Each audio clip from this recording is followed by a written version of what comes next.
Ladies and gentlemen, please welcome to the stage the President and CEO of the Children's National Medical Center, Dr. Kurt Newman.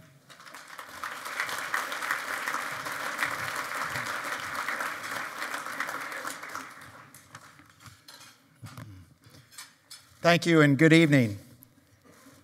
It is an absolute honor and privilege to introduce tonight's next awardee, Her Royal Highness, Princess Haya bint Hussein. When I first met Princess Haya in Dubai, we spoke at length, not only about Al Jalila Children's Specialty Hospital, which is the hospital that carries the name of Princess Haya's daughter, but also about our shared interest in helping the world's youth grow up healthy and strong. Since that time, I have come to personally admire Princess Haya for her rare and special combination of strong leadership and compassionate spirit. With these qualities, she has become a leading international advocate for children's needs and for humanitarian progress around the globe. She has worked tirelessly to provide food aid, health services, and social services to the poor and to communities in crisis in Jordan, Haiti, Cambodia, Ethiopia, and many other nations. In times of crisis, the princess can often be found at the center of relief efforts, working on the ground to find new, innovative ways of helping those in need. To each venture, Her Royal Highness brings warmth, kindness, and determination to uplift and empower those who are disadvantaged. In March of 2007, Princess Haya was appointed the chairperson of International Humanitarian City, IHC. Based in Dubai, this is one of the largest supply depots for aid in the world.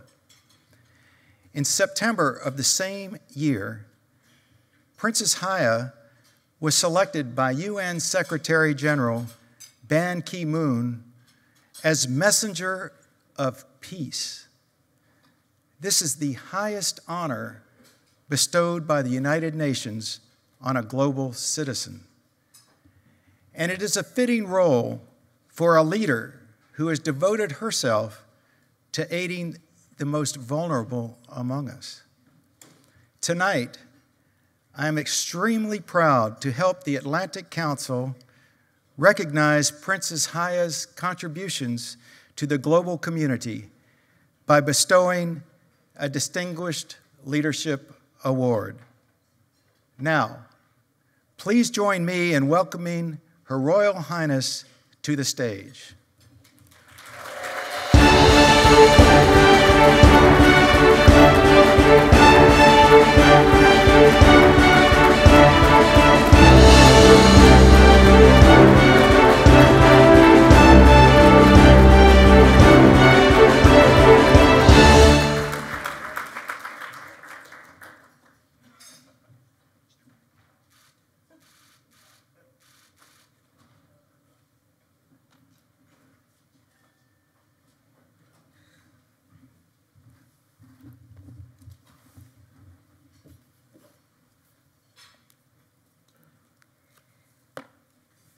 Mr. Kempe, Governor Huntsman, Admiral Michelle Howard, Your Excellency Jens Stoltenberg, Renee Fleming, and Mr. William Ford Jr.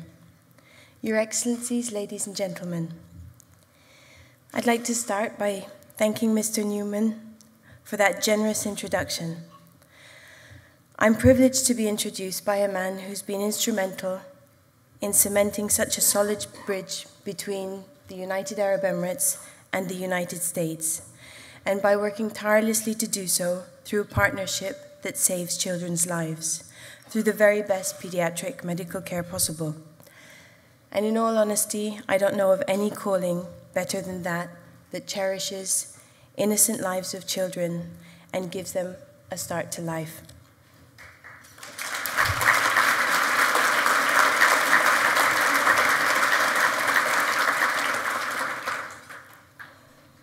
It's really difficult to describe how truly overwhelmed and humbled I feel to be here tonight. I want to express my heartfelt thanks to the Atlantic Council for selecting me to accept this award, and for the incredible humanitarian efforts made by the people of the UAE and our leaders. I grew up in the Hashemite Kingdom of Jordan, but 14 years ago, I began to call the UAE my home.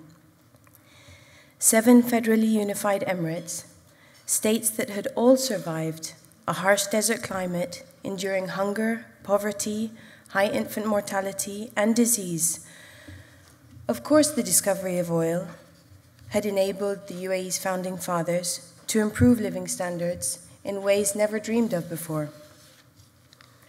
But if you look beyond the glittering skyline, it's the spirit of the UAE, its people, and its leadership that captured my heart, and I found there are people in the leadership that never forgot the hard times they lived through, and whose humanitarian values and foreign policy were both built on that memory and that resilience.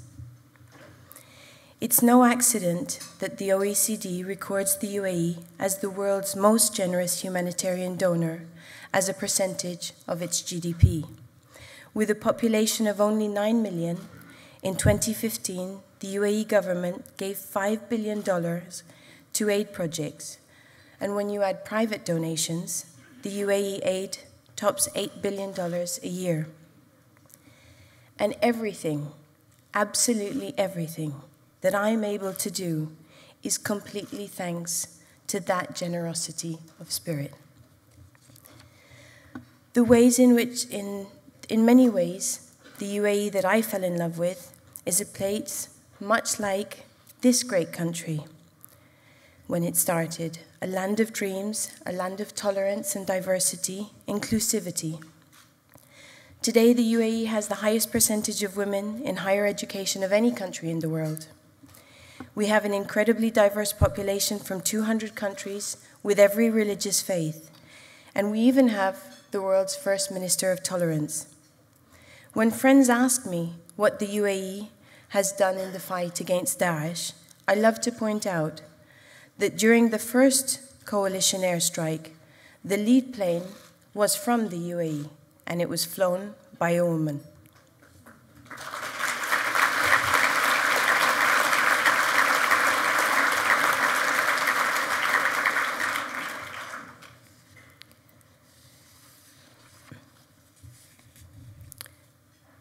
But as we meet here tonight, in comfort and in great company, it's around 4:30 in the morning in the world's youngest nation, South Sudan.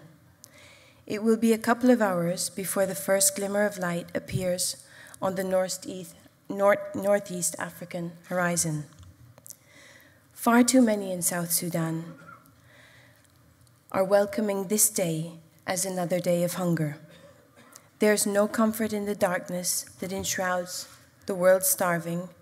Their nights are punctuated by hunger, thirst, disease in the camps, and the air is thick with despair.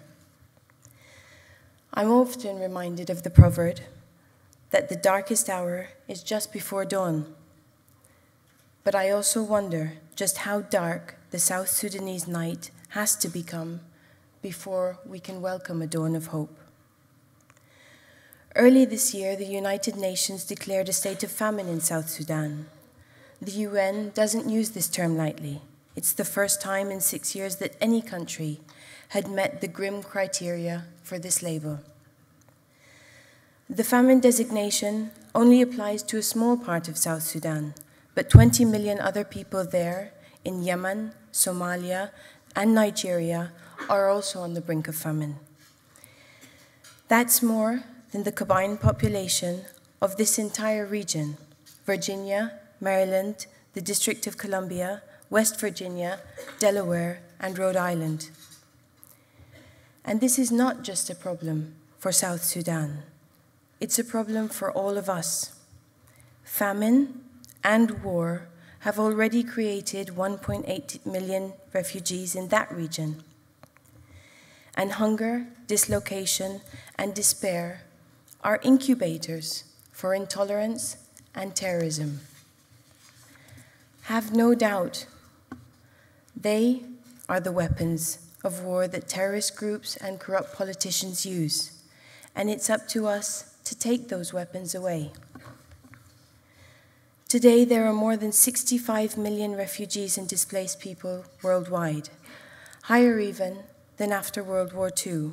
In my native Jordan, Lebanon, southern Turkey, they've all hosted roughly 4 million Syrian refugees. Millions more have fled to Europe, North America, and the Gulf.